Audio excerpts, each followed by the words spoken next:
अस्सलाम वालेकुम नाज़रीन, आप देख रहे हैं प्रोग्राम खबर गर्म है। मैं हूं सोनिया अदनान और मेरे साथ मौजूद हैं एहतशामुल हक साहब। नाज़रीन, बात करेंगे आज के प्रोग्राम में सेनेट इलेक्शन से मुतालिक। सेनेट इलेक्शन में बाजी उलट गई है। सबकी नजरें हम देख रहे थे कि इस्लामाबाद की इलेक्शन पर मरकूज थी। यूसुफ रजा गिलानी बामुकाबला हफीज शेख। जाहिर है दोनों के लिए ये इलेक्शन बहुत अहम था और ये मार्का जीत लिया है यूसुफ रजा गिलानी साहब ने। यूसुफ रजा गिलानी साहब ने 169 वोट लिए। अब्दुल हफीज शेख जिन्होंने 164 वोट लिए और 7 वोट रिजेक्ट हो गए हैं। अब इस बड़े अपसेट के बाद जाहिर है बहुत सारे सवालात उठ रहे हैं कि ये हुकूमत के लिए कितना बड़ा अपसेट है, कितना बड़ा धचका है। पीडीएम की आके हिकमत अमली क्या होगी, चेयरमैन सेनेट कौन होगा, इससे जुड़े बहुत सारे सवालात हैं नाज़रीन, जिन पर आज के प्रोग्राम में हम बात करेंगे। और बात करने के लिए मुझे ज्वाइन कर चुके हैं जनरल रिटायर्ड अवान साहब। आप सीनियर जर्नलिस्ट भी हैं, बहुत बहुत शुक्रिया सर आपके वक्त का। सीनियर तर्जियाकार भी हमारे साथ हैं, बहुत बहुत शुक्रिया सर आपके वक्त का। सबसे पहले आपकी तरफ ही आते हैं जनरल साहब, क्या देखते हैं ये जो रिजल्ट अभी आया है, यूसुफ रजा गिलानी साहब जीत चुके हैं, कितना बड़ा अपसेट है ये गवर्नमेंट के लिए? थैंक यू वेरी मच जी। यकीनन इसमें तो कोई दो राय नहीं है कि सिटिंग गवर्नमेंट के लिए नेशनल असेंबली के प्लेटफॉर्म पर ये एक डिफीट है और उनका एक कैंडिडेट जो प्राइम मिनिस्टर का नॉमिनी था उसकी शिकस्त हुई है। तो इसमें तो कोई दो राय नहीं है कि ये बहुत बड़ा अपसेट है। और उससे भी जो अहम बात है जो मेरी नजर में है कि इस मुल्क की सियासत में अगर आप मोरालिटी, अखलाकियात या उनकी तवक्को रख रहे हैं तो वो अबस हैं। ये वो शख्स है जिसने $60 मिलियन का मुल्क का नुकसान किया, फिर हार चोरी करके घर ले गया जो 3.5 साल बाद इनके घर से बरामद हुआ। और ये सब कुछ करने के बावजूद आज वो शख्स इस मुल्क में ईवान में बैठने के लिए मुंतखब नुमाइंदों ने उसको फिर वोट डाले। इसका मतलब ये हुआ कि आप इस मुल्क का सुबह शाम सौदा करें, अपना जमीर भी बेचें, जेब भरें। ये सियासत एक धंधा है और बहुत ही गंदा है। आज इस बात पर मोहर लग गई है। तो इमरान खान की कैंडिडेट की डिफीट, पीडीएम के कैंडिडेट की जीत, इसमें कोई दो राय नहीं है। लेकिन मोरालिटी की भी डिफीट है और मैं समझता हूं पाकिस्तान में इखलाकी कदरों की और दयानतदारी की बहुत बड़ी शिकस्त है। क्योंकि जिस कैंडिडेट को वोट मिला है मेरे नजदीक वो सलाम करने के भी काबिल नहीं है। मैं और कोई इंडिसेंट लफ्ज इस्तेमाल नहीं करता। सही। एहतशाम साहब आपकी तरफ आते हैं। अब आपको क्या लगता है, लोगों ने इमरान खान साहब को रिजेक्ट किया या फिर अब्दुल हफीज शेख को रिजेक्ट किया? क्योंकि दूसरी तरफ पीटीआई से ताल्लुक रखने वाली जो फौजिया अरशद हैं उनको तो 174 वोट पड़े हैं। तो फिर आपको क्या लगता है? बिल्कुल 10 वोट का फर्क है और 10 वोट का फर्क सोनिया इतना आसानी के साथ किसी को हजम नहीं होगा। जनरल साहब की बात इन प्रिंसिपल 101% ठीक है। निज़ाम ख़राब है, पैसा चलता है, हाउस ट्रेडिंग है। अब जब तक ये चीज़ें नहीं ठीक होगी, इंतखाबी सियासत गंदी है, ओवरऑल सियासत गंदी है। लेकिन माज़रत के साथ थोड़ा डिफ़र करूँगा जनरल साहब से। देखें, अब जिस तरीके से आप 22 साल सियासत में रहने के बाद प्राइम मिनिस्टर बने हैं, आपको बहुत सारी चीज़ें समझ आनी चाहिए थी। माज़रत के साथ बहुत सारी चीज़ों पर आपने कॉम्प्रोमाइज़ किया जिसको लोग यू टर्न करते हैं, आप समझ भी गए थे। भाई क्या वजह है कि 2 दिन पहले तक तो नारे लग रहे थे कि जी हमने लाहौर में सरप्राइज़ दिया, पंजाब में, अब हम सिंध में भी देंगे, केपी में भी देंगे। अब क्या मसला हो गया अगर उन्होंने पीडीएम ने इस्लामाबाद में सरप्राइज़ दे दिया? इसका मतलब ये है कि आप तैयार नहीं थे। और दूसरा आप मुझे बताएं कि 7 वोट रिजेक्ट होते हैं, अभी बाकियों का तो पता चलेगा। शाहयार अफरीदी डाई हार्ड आदमी पीटीआई का वजीर और कितना करीबी आदमी, प्राइम मिनिस्टर का क्लोज कॉन्फिडेंट। अब देखें, उस 2 दफ़ा इससे पहले वो वोट डाल चुका है सेनेट में, उस बंदे ने साइन क्यों किए? अब तो कहने वाले ज़ुबैर उमर भी बात कर रहे हैं, कुछ और लोग भी कह रहे हैं कि जी जानबूझ के उसने वोट अपना ज़ाया किया। इसी तरह बाकी लोग थे। अब देखें, एक तो यह है कि अदम एतमाद का इजहार किया उन्होंने प्राइम मिनिस्टर के ऊपर इनडायरेक्टली कि जी आपने गलत बंदा चुना है, हफीज शेख, हमने इसको वोट देते, दूसरा फौजिया ठीक थे, हमने उसको वोट दे दिया। अब देखें, एक तो चीज़ हो गई, अब आप जाके उसको चैलेंज करेंगे, भले करते रहे, वो बात की बात है। अब फौरी तौर पे जो ज़मीनी हक़ाइक़ सोनिया बदलेंगे ना, वो बड़े खौफनाक है हुकूमत के लिए। और उसकी वजह यह है कि अब ये मामला यहाँ रुकने वाला नहीं है। अभी जरदारी साहब ने जो बातें की थी, अभी आप देख लें, अब हम कई हवालों से हम सब लोग कहते थे कैसे मुमकिन है। बिलावल भुट्टो ने आज भी कहा हम जीत गए हैं और आपको याद होगा 2 दिन पहले मरियम नवाज साहब ने क्या कहा था कि इस सेनेट के इलेक्शन के बाद जरूरत ही नहीं पड़ेगी हमें लॉन्ग मार्च करने की। देखिए अब मामला यह है कि अब सड़कों से मामला पार्लियामान में आ गया है। बिल्कुल सही कह रहे हैं। अब देखिए एक चीज हुई है, दूसरी चीज है कि अब सेनेट के चेयरमैन के इलेक्शन के लिए भी जाहिर है इनको जितवाया जाएगा, आएंगे वहां पर मामला चलेगा। आप इस हॉर्स ट्रेडिंग को रोकने नाकाम रहे हैं। सबसे बड़ी बात यह है जनरल साहब माजरत के साथ, आज जिन लोगों को कुछ लोग कहते हैं प्राइम मिनिस्टर ने कभी मुंह नहीं लगाया था, और कल की मीटिंग जो उनकी हुई है लोगों के साथ, उसके वहाँ पे जो खबरें आई प्राइम मिनिस्टर ने कहा यार मैं तो तुम्हें जानते ही नहीं, मैं कभी मिला ही नहीं, तुम अपने लोगों को मिला नहीं। जबकि जरदारी और नवाज शरीफ माजरत के साथ हर बंदे का नाम जानते हैं, अपने कारकुनों का नाम जानते हैं, लाहौर में रहने वाला हर बंदा जो है ना उसके बारे में शहबाज शरीफ, नवाज शरीफ, हमजा जानते हैं। तो बात यह कि आप इतने सियासत से दूर क्यों रहे, आपको क्यों नहीं पता चला? ज़मीनी हक़ाइक़ से आप दूर रहे, सिवाय बयानबाजी के जनरल साहब इन्होंने कुछ नहीं किया, कारकर्दगी इन्होंने नहीं दिखाई। अब आगे चल के जो मामलात हैं, फौरी तौर पे 2 चीज़ें कहना चाहूँगा। अब जो मुश्किल होगी, इतना शदीद दबाव आएगा प्राइम मिनिस्टर पे, वो कहेंगे जी अब देखें ना आपको तो 172 वोट नहीं मिले ना, ठीक है ना, 174 जिस तरह गए। अब लोग ये कहेंगे जी वोट ऑफ कॉन्फिडेंस लेना, आप जाके एतमाद का वोट आप नहीं लेना पड़ेगा। दूसरा ये भी आएगा जी असम्बलियाँ बर्खास्त करने की बात करें, प्राइम मिनिस्टर इस्तीफा दें। अब वो जो पीडीएम जो है ना जिस तरीके से हम कह रहे थे मामला ख़त्म हो गया, लॉन्ग मार्च गया, छुट्टी, अब वो दोबारा से उभर के आएंगे। जरदारी साहब ने साबित कर दिया है कि उनसे बड़ा जो है ना जोड़ तोड़ करने वाला और स्ट्रेटजी को बनाने वाला कोई भी है। उन्होंने देखे इस सारी स्टेज पे पीडीएम को भी बचा लिया। अभी आपने पीडीएम के लोग कहते थे जी निकालो पीपल्स पार्टी को, नून वाले खास तौर पे शाहिद खान अब्बासी ने, उन्होंने कहा मुझे वक्त दे दें मैं सारी चीजें ठीक कर लूंगा। इसका मतलब है फिर आखिर में वही बात आई, ससिए बेखबरे तेरा शहर लुटे बम्बोर, पता ही नहीं चला इमरान के साथ क्या हुआ। सही। जनरल साहब मैं आपकी तरफ आऊंगी। अभी फौरी बाद मोहम्मद जुबैर साहब ने बात की, उन्होंने कहा कि इमरान खान को घर भेजने का एक पहला कदम है। अभी जिस तरह से एहतशाम साहब भी बात कर रहे थे कि मरियम बीबी तो कह चुकी हैं पहले ही कि सेनेट इलेक्शन के बाद लॉन्ग मार्च की जरूरत नहीं पड़ेगी, तो आपको लगता है कि अब तहरीक अदम एतमाद की तरफ ये मामला जाएगा ही जाएगा, और दूसरा अब हुकूमत पर प्रेशर मजीद बढ़ जाएगा? देखिए यकीनन इसमें तो कोई दो राय नहीं है कि हुकूमत पे प्रेशर भी बढ़ेगा।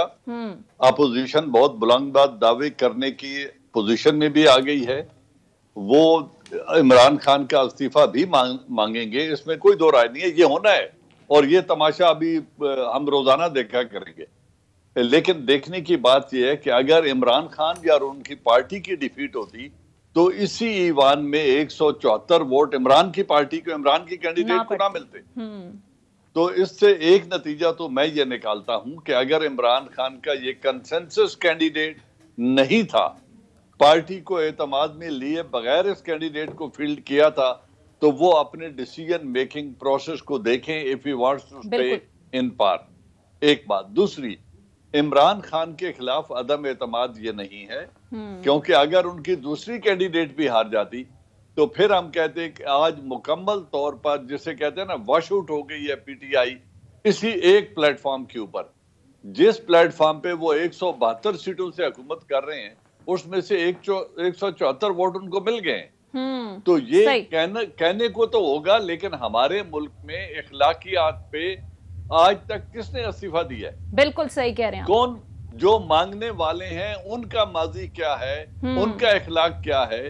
अगर मरियम मांगती है तो वो हल्फ पे झूठ बोल के कैलिबरी फंड से फौज डॉक्यूमेंट जमा कराने वाली खातून, उनका बाप एक मुस्तकिल तौर पे नाअहल एब्सकॉन्डर सजा याफ्ता सियासतदान, उनके चचा के ऊपर जो करप्शन के केसेस हैं, जो हमजा पे करप्शन के केसेस हैं, आसिफ अली जरदारी का जो माजी है, ये सारा कौम के सामने है। लेकिन ये तो वो लोग हैं जिन्होंने अपने खरीदे हुए वोट का, अब एक नारा लगता था वोट को इज्जत दो। जिन लोगों ने वोट लिया पीटीआई के प्लेटफॉर्म से, उनके कैंडिडेट की हैसियत से, उन्होंने आज जमीर फरोशी करके 7 वोट रिजेक्ट कर दिए। अगर आज को ये कहे कि एक एमएनए को वोट डालने का तरीका पता नहीं है तो वो गलत बयानी कर रहा है। यहाँ जमीर फरोशी हुई है और उस जमीर फरोशी के नतीजे में जो नतीजा वो डालना चाहते थे, दिखाना चाहते थे, उन्होंने दिखा लिया। इसमें पंजाब की गेम को भी सामने रखें और इस गेम को भी सामने रखें, लेकिन मुझे इस मुल्क की किस्मत पे आ रहा है। जनरल साहब देखिए केपी में जो कुछ हुआ, 13 में से 11 वोट टेक्निकल बुनियादों पे पीटीआई के जाया हो गए, रिजेक्ट हुए। आप मुझे बताएं जहां से इन्होंने 2/3 मेजोरिटी दोबारा जीते हैं, जो कहते हैं तारीख रकम की थी पीटीआई ने। आमतौर पे कहा जाता है वहाँ पे पिछले 20 सालों में जो पार्टी जीत के आती है अगली टर्म उसको नहीं मिलती, इनको मिली और एक 2/3 के तहत एक किस्म की मिली। आप देख लें वहाँ पे क्या हुआ। अब सिंध में जो उनके बंदे हैं ओपनली कहते रहे कि जी हम नहीं वोट देंगे, 3 बंदों ने ओपनली कहा कि जी हम नहीं देंगे।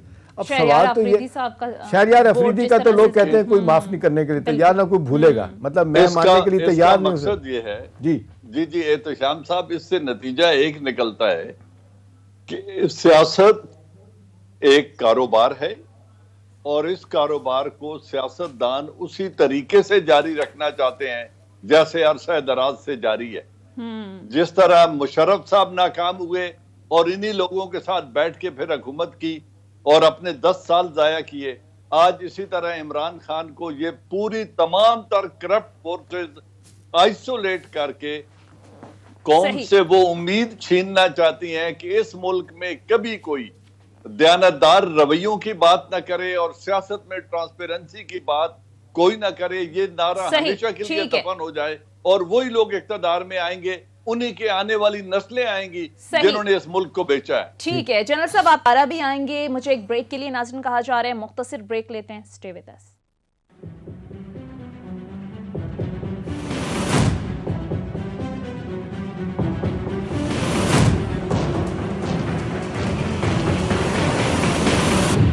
ब्रेक के बाद खुश आमदीद। स्टूडियोज में मुझे ज्वाइन कर चुके हैं सीनियर सहाफ़ी अदील वड़ाइच साहब। अदील, बहुत शुक्रिया आपके वक्त का।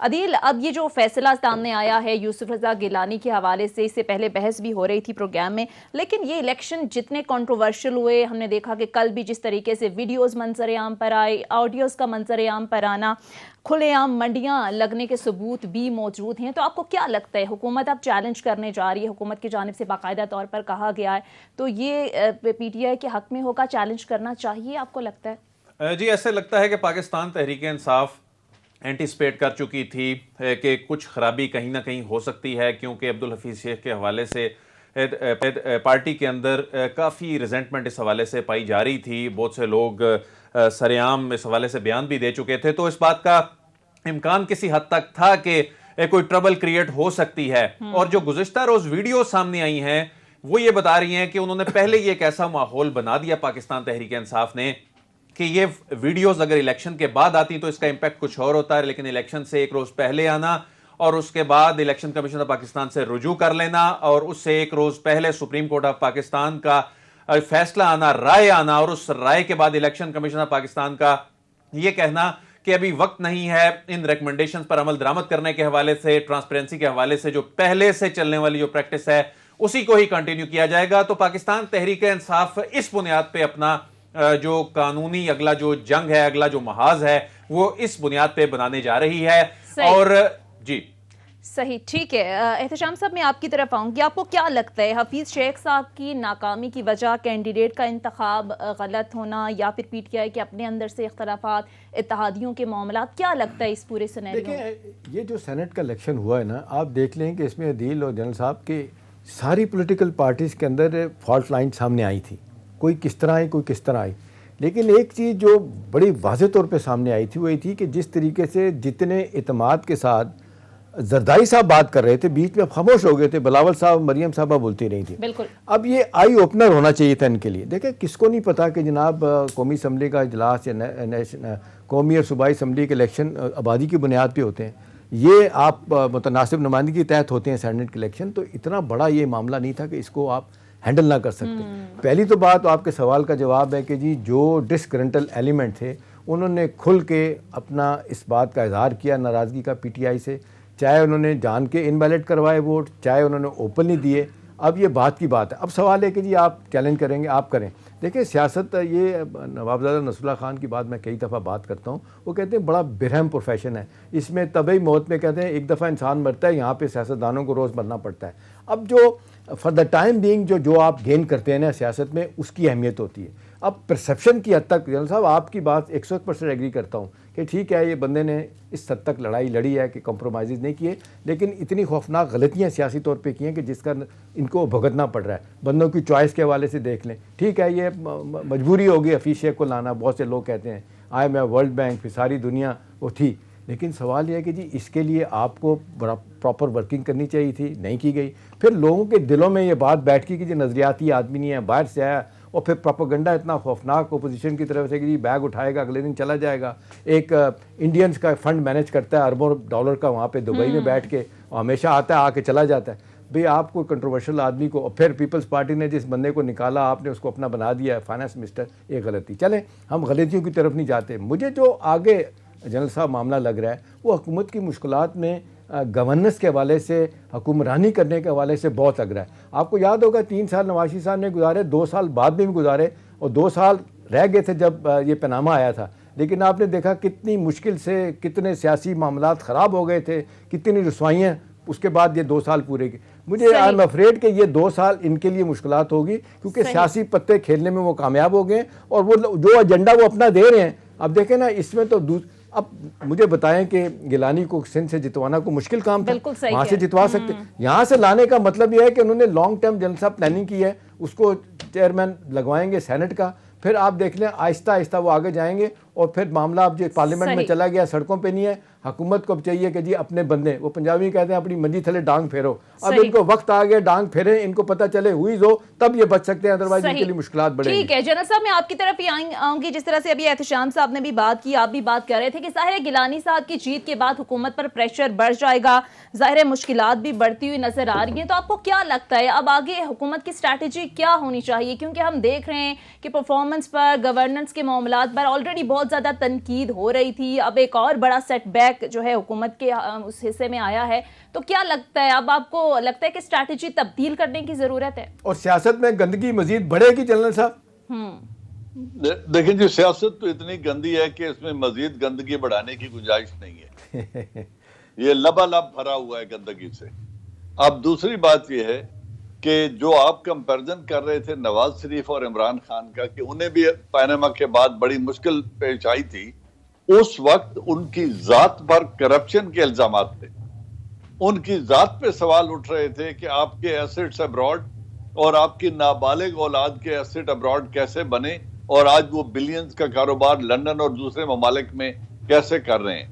इमरान खान के डिसीजन मेकिंग पे पार्टी के अंदर इख्तलाफ नजर आ रहा है, उनकी गवर्नेंस में मुश्किलात या इनकॉम्पिटेंस नजर आ रही है, मजबूरियां भी नजर आ रही हैं, लेकिन वो शख्स की जात को करप्शन का चैलेंज नहीं है।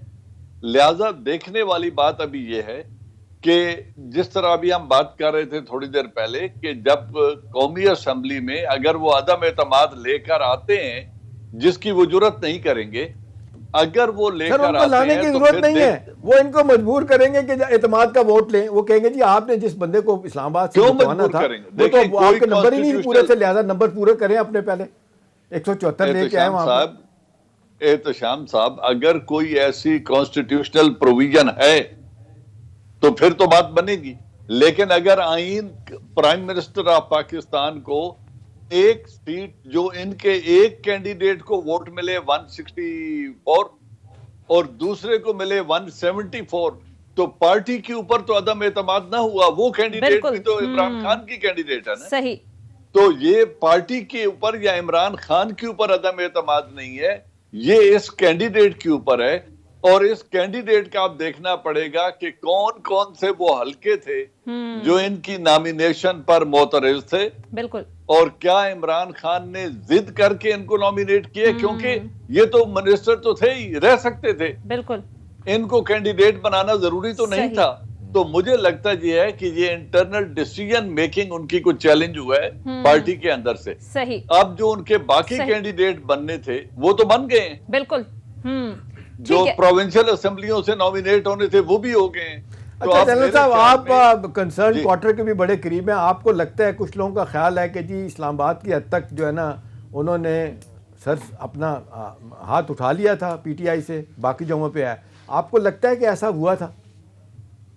पहली बात यह है कि मैं हाथ रखने या हाथ उठाने को किसी चीज को कंफर्म कर नहीं सकता, क्योंकि मेरे पास कोई इतला नहीं है। लेकिन अगर हालात को देख के एनालाइज करें, जो मैं अभी सियासतदान नहीं हूं बट सियासत को एनालाइज करता हूं, अगर हालात को एनालाइज करें तो इस वक्त जितनी पॉलिटिकल स्टेबिलिटी की जरूरत पाकिस्तान में है, इतनी इस खित्ते में इससे पहले पाकिस्तान में नहीं रही। सही। आज जो बाइडेन के आने के बाद अफगानिस्तान के विड्रॉल को रिव्यू किया जा रहा है, कश्मीर के रेजोल्यूशन की बात हो रही है, ह्यूमन राइट्स वायलेशन की बात अमेरिका से हो रही है, पूरे यूरोप में हो रही है।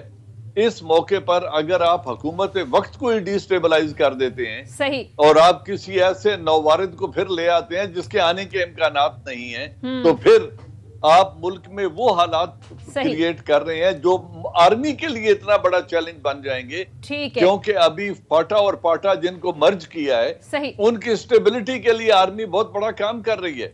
बिल्कुल तो क्या सही कह रहे हैं आर्मी आप जनरल चाहेगी साहब। कि वो हुकूमत जो मिलके काम कर रहे थे अब उस चीज को खुद ही खराब कर दें? तो मैं बिल्कुल। नहीं समझता कि आर्मी ने इसको खराब करने की कोशिश की ठीक है। है जनरल साहब, आपका पॉइंट आ गया। अदील, मैं आपकी तरफ आऊंगी। आपको क्या लगता है अदील, लोगों ने इमरान खान को रिजेक्ट किया या फिर अब्दुल हफीज शेख साहब को रिजेक्ट किया? क्योंकि हमने देखा कि अब्दुल हफीज शेख की तैनाती के मामले पर, उनको टिकट देने के मामले पर पार्टी के अपने अंदर से हम देख रहे थे बड़े इख्तलाफात खुलकर सामने आए। तो क्या लगता है? दूसरे अल्फाज में अगर मैं सवाल को डिफरेंट तरीके से कर दूं कि हफीज शेख का रिजेक्शन पीटीआई के चेयरमैन और प्राइम मिनिस्टर की रिजेक्शन है, फिर तो जो खातून जो नशिस्त है उस पर और उस पर नतीजा सेम आना चाहिए था।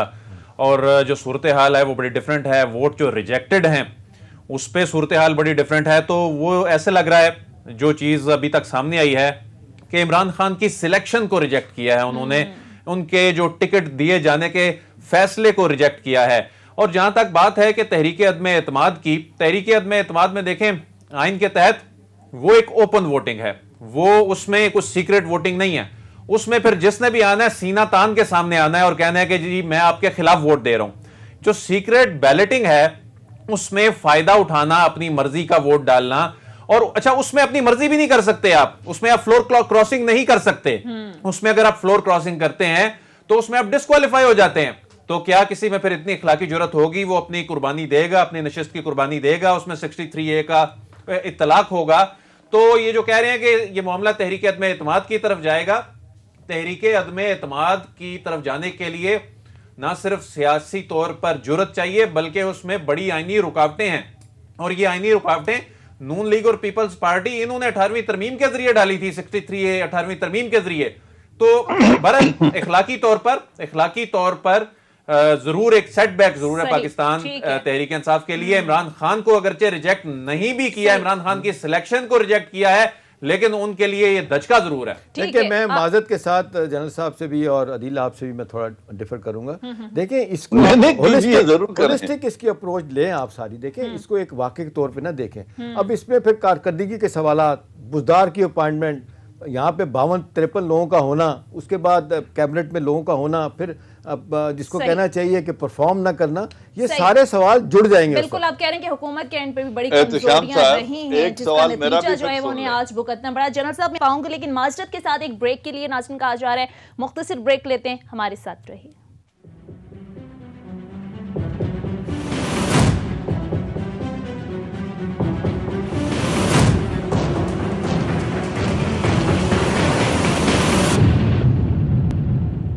ब्रेक के बाद खुशामदीद। अदील में आपकी तरफ आऊंगी। अब सुप्रीम कोर्ट की जानिब से जो राय दी गई थी कि सीक्रेसी हतमी नहीं, उसके बाद इलेक्शन कमीशन को बड़े वाज़ेह तौर पर यह कहा गया कि शफाफियत इलेक्शन कमीशन ने यकीनी बनानी है, टेक्नोलॉजी का इस्तेमाल करे या जो भी करे शफाफियत लाई जाए। लेकिन आज के इन नताइज के बाद, खासकर जो इस्लामाबाद का मुकाबला यूसुफ रज़ा गिलानी ने अपने नाम किया, आपको क्या लगता है कि इलेक्शन कमीशन मुश्किल में आ सकता है? सुप्रीम कोर्ट वजाहत के लिए तलब कर सकती है?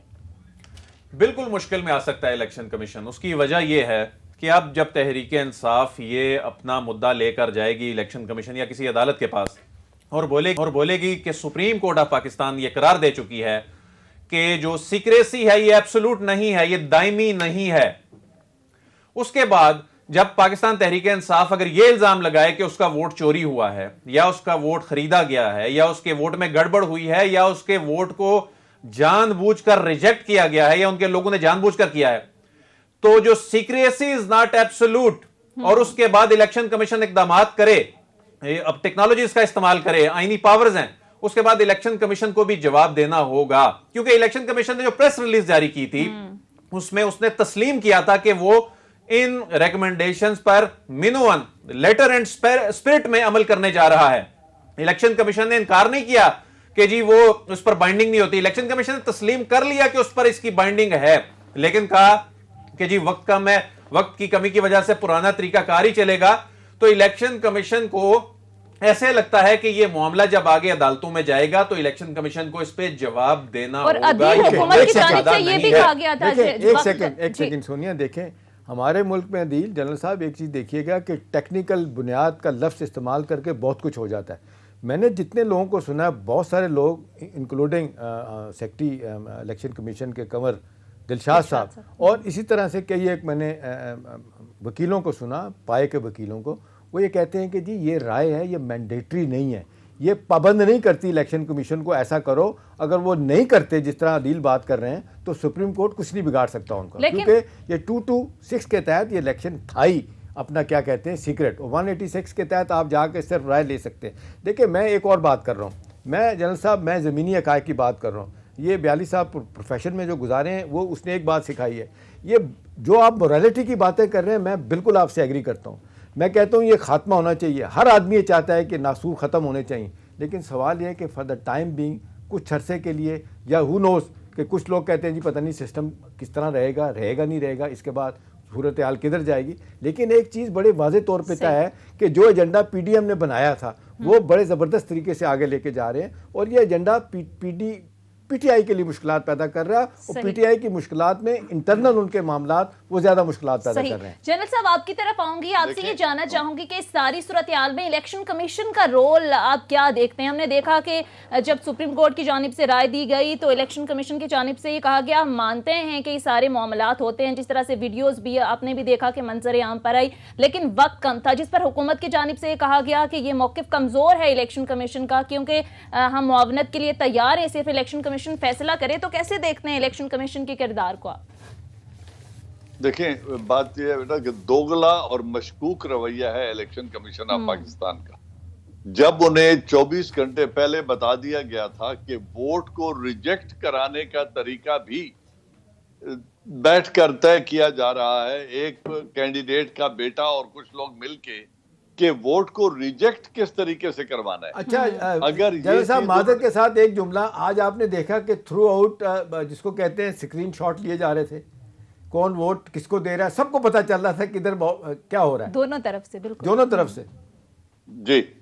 अच्छा, अब अगर ये तरीका है, और जब मना किया गया था कि कोई आदमी ये स्क्रीनशॉट्स नहीं लेगा और मोबाइल नहीं लेके जाएगा, तो फिर मुझे बताएं कि इलेक्शन कमीशन की एफिकेसी, उनकी एफिशिएंसी और उनकी ट्रांसपेरेंसी कहां खड़ी है, और आज किन मॉरल ग्राउंड्स पे चीफ इलेक्शन कमिश्नर इस रिजल्ट को वैलिडेट करेंगे जब कल कंप्लेंट लेके पीटीआई उनके पास जाएगी कि हमने आपको 24 घंटे पहले बताया था कि खरीदो फरोख्त भी हो रही है और वोट को रिजेक्ट, और आज अगर ये 7 वोट रिजेक्ट ना होते तो रिजल्ट क्या होता? और आज मैं ये चीज बता सकता है कि ये 7 वोट किसके हैं जो रिजेक्ट हुए? अगर वो ये नहीं बता सकते कि किसके वोट रिजेक्ट हुए हैं तो फिर क्या ट्रांसपेरेंसी रह गई है? सही। और अगर वो पीटीआई के वोट रिजेक्ट हुए हैं तो फिर क्या ये कोई बहुत बड़ा मुहिम है हल करने के लिए कि क्यों ये वोट रिजेक्ट हुए हैं? एक एमएनए को वोट डालना नहीं आता। बिल्कुल जी। एक एमएनए 2 मुख्तलिफ वोट डालता है, और एक वो ठीक डालता है और एक वो गलत डालता है। इसका मतलब ये है कि ये जानबूझकर रिजेक्शन हुई है। और उसके बाद फिर पाकिस्तान तहरीक इंसाफ का जो ये स्टैंड है कि ये इलेक्ट्रॉनिक वोटिंग होनी चाहिए, और बाकी तमाम जमातें इसकी मुखालफत कर रही हैं, इवन इलेक्शन कमीशन भी इससे इख्तिलाफ रखता है। तो इसका मतलब है कि आने वाले इलेक्शन में अब इलेक्ट्रॉनिक वोटिंग की जो अहमियत है वो और ज्यादा बढ़ गई है। तो लेकिन अदील एक सवाल है कि ये रिजेक्शन जो हुई है ये कि नून वालों ने खुद किया है या मुस्लिम लीग अपना पीपल्स पार्टी वालों की हुई है या पीटीआई वालों की? देखें पाकिस्तान तहरीक इंसाफ तो यही कह रही थी ना कि आप इसको ट्रेसेबल बनाए, दूध का दूध पानी का पानी हो जाएगा। तो आज कौन जवाब देगा जब ये ट्रेसेबल ही नहीं होंगे? ये रिजेक्शन हुई कैसे? और ये बड़ी एबनॉर्मल किस्म की रिजेक्शन है कि एक एमएनए 2 मुख्तलिफ वोट डालता है, एक उसका रिजेक्ट होता है और एक उसका रिजेक्ट नहीं होता। तो ये चीज वाजे करती है कि अगरचे उनका इख्तलाफ होगा, इमरान खान की सिलेक्शन से इख्तलाफ होगा, पार्टी पॉलिसी से इख्तलाफ होगा, लेकिन अगर ये गड़बड़ हुई है, इसमें कोई पैसे का लेन देन है या नहीं है, लेकिन ये गड़बड़ तो है। इसको इस तक पहुंचने तक जो अदालत भी कहती रही कि असल जो प्रूफ है वो तो बैलेट है और बैलेट ही ट्रेसेबल नहीं है, तो फिर मामला हल कैसे होगा? देखिए, मैं माजरत के साथ बताऊं, एक जुमला इजाजत दीजिए, इसमें सुप्रीम कोर्ट कुछ नहीं कर पाएगा, इसमें इलेक्शन कमीशन कुछ नहीं कर पाएगा। आप मुझे बताएं, 2002 से पहले सेनेट के जो अदील इलेक्शन होते थे वो तो बिला मुकाबला होते थे। ये तो बाद में गंद शुरू हुआ, आहिस्ता आहिस्ता जो करप्शन बढ़ी। देखें, इसका एक ही हल है, ये पार्लियामेंट में जाना पड़ेगा। जो डिसफंक्शन हो गई है, इमरान खान साहब को इनके साथ हाथ मिलाना होगा, जानते हुए कि ये करप्ट लोग हैं। भाई जिस तरह आप जीत के आए इस तरह वो आए, भाई बाई पार्टीजन अप्रोच नहीं करेंगे। अभी आप देख लें, सारी दुनिया में, इंडिया में देख क्या होता है, कांग्रेस और वो कितना बीजेपी लड़ रही है, लेकिन नेशनल इंटरनेशनल इश्यूज पे वो बैठते हैं। अमेरिका में लोग बैठते हैं। ये प्राइम मिनिस्टर साहब को, जनरल साहब, माजरत के साथ ये दिमाग से निकालना होगा कि मैं शहबाज के साथ या बिलावल के साथ हाथ मिलाऊंगा तो मेरा पॉलिटिकल कैपिटल ब्लीड करेगा। इससे नहीं हटेंगे तो इनके लिए मुश्किलात होंगी। देखिए, दो चीजें, अपना मौक़िफ़ जरूर रखें कि नहीं, इंडिया की यहाँ पे रेलेवेंस इसलिए नहीं बनती कि उनका इलेक्शन कमीशन 6 हफ्ते में पूरे मुल्क में 80 करोड़ वोटर के इंतखाबात करवाता है और 6 हफ्ते के बाद पहले हल्के के इंतखाबात का रिजल्ट का ऐलान करता है। और कभी का रवैया बता रहा हूं, दोनों बड़ी पार्टियों का रवैया इंडिया नहीं, मैं अभी आप ये भी सुन लेना 1 मिनट। आज के इस डिफीट के अंदर इमरान के नैरेटिव की विक्ट्री है और इमरान की पर्सनली मॉरल विक्ट्री है, क्योंकि वो शख्स बार बार यही कह रहा था कि इस चीज को ट्रांसपेरेंट बनाएं, यहां सौदेबाजी होती है। जमीर फरोशी को रोकने के लिए अदलिया और इलेक्शन कमीशन मेरा साथ दे, और अनफॉर्चुनेटली दोनों ने लेट डाउन किया। बिल्कुल सही कह रहे हैं। और जनरल साहब, जिस तरीके से बात की जाती रही यूसुफ रजा गिलानी साहब की जानिब से कि मेरे किरदार को देखकर वोट दें, अब अली हैदर गिलानी की जिस तरह से वीडियो मंजर आम पर आई है, आपको नहीं लगता कि इखलाकी तौर पर तो पोजीशन कमजोर हुई है ना? उनका अपना किरदार क्या है, उस शख्स ने इस मुल्क में क्या किया है, आपको पता है? मतलब ये किसी से छुपी हुई बात रह गई है कि उस शख्स ने इस मुल्क का दीदा दलेरी नुकसान किया सुप्रीम कोर्ट के ऑर्डर्स के ऊपर अमल दरामद न करके। ये प्राइम मिनिस्टर है सबसे लंबे टेन्योर वाला। और इस केस में भी यही हुआ था, इनके केस में जनरल साहब यही हुआ था। जब उन्हें सजा हुई तो उन्होंने अपने वकील से पूछा कि क्या हुआ है, वो जो अदालत बर्खास्त होने तक की सजा थी, उन्होंने कहा कुछ भी नहीं होगा इससे। लेकिन उसका फिर कॉन्सिक्वेंस क्या हुआ कि आज जिन लोगों ने इन्हें वोट दिए हैं यही इनको नायल कराने के लिए अदालत में गए थे, और आज ये इमरान खान के खिलाफ खड़े होने के लिए ये फिर सब इकट्ठे हो गए। यानी जिस शख्स को इन्होंने कहा कि ये नाहल शख्स है, आज उसी को इन्होंने वोट दिया, और फिर उस सुप्रीम कोर्ट के उस फैसले का जिसको कह रहे थे इसका कोई कॉन्सिक्वेंस नहीं होगा, फिर उसके नतीजे में उनको नाहल ही भुगतनी पड़ी। देखिए सर, माजरत के साथ सियासत में कोई मोरालिटी नहीं होती। हम, मेरा ख्याल है ये मदर नेचर बड़ी कैलस होती है, ये किसी का लिहाज नहीं करती। कैपिटल हिल पे 13 जनवरी को जो हुआ, उसके बाद से अमेरिका की पूरी, आप देख लें, वो कह रहे हैं कि हम एक दहशतगर्द रियासत तो नहीं बनते जा रहे। देखिए, एक छोटी सी गलती लीडरों की कहाँ से कहाँ पहुँचाती है। मेरा मौक़िफ़ जनरल साहब यही है सिर्फ कि इमरान खान साहब को अब वक्त आ गया कि वो सीखे। खाली नारेबाजी से बात नहीं चलेगी, आप मौक़िफ़ लेके चले जाएं। मैंने ट्रांसपेरेंसी दिखानी है, हम सारे मानते हैं, इसमें कोई शक नहीं है कि वो जो काम कर रहा है बहुत अच्छा है, लेकिन इसके लिए जो तैयारी होनी चाहिए वो करने की जरूरत है। नारे लगा लगा के रोज मैं हाथ नहीं मिलाऊंगा, मैं एनआरओ नहीं दूंगा, अब ये नहीं बिकेगा बयानिया सर। ये आज का इलेक्शन ये बड़ा वाज़ेह तौर पे इशारा कर रहा है। जी जनरल साहब, उनको परफॉर्मेंस देनी पड़ेगी, इसमें कोई दो राय नहीं है। लेकिन मैं आज आपको बता रहा हूं कि अब इस कौमी असेंबली में इमरान खान को कोई नहीं करने देगा। आप तो कह रहे हैं कि वो आके इनके साथ बैठ के हाथ मिलाएं और कानून साजी करें। आज के बाद कौमी असेंबली का रवैया पहले से ज्यादा बेईमाना होगा, और ये मुल्क के मफाद के लिए बैठ के काम नहीं करेंगे, जाती सियासत के लिए काम करेंगे। ठीक है, आप ये कह रहे हैं कि मुल्क के मफाद के लिए ओपोजिशन, हुकूमत, सबको मिलकर बैठना होगा। बहुत बहुत शुक्रिया जनरल साहब आपके वक्त का। अदील वड़ाई सीनियर सहाफ़ी मेरे साथ मौजूद थे। अदील, आपका भी शुक्रिया। एहतशाम साहब, आपका भी शुक्रिया। नाज़रीन, ये था हमारा आज का प्रोग्राम के हवाले से फीडबैक जरूर दीजिएगा। अगले प्रोग्राम तक इजाजत दीजिए। खुदा हाफ़िज़।